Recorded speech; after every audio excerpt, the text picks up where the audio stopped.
Društvo gluhih in naglušnih Severne Primorske je v sodelovanju s Športno zvezo gluhih Slovenije izvedlo državno prvenstvo gluhih v bovlingu za posameznike in dvojice.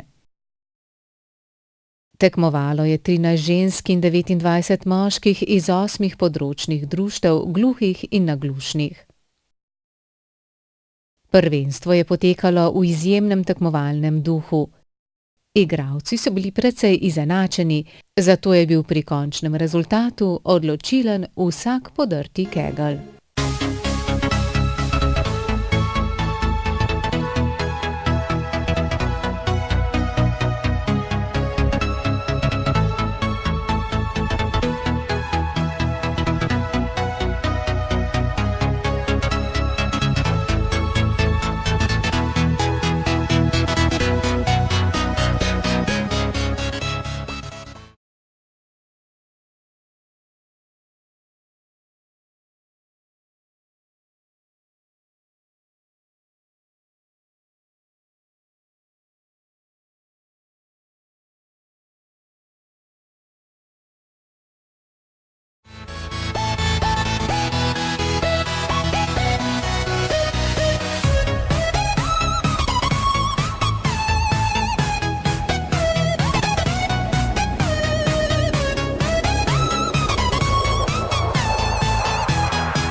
Naslednje državno prvenstvo bo v odbojki, in sicer 30. marca v športni dvorani Kidričevo, organizator pa je Društvo gluhih in naglušnih Podravja Maribor.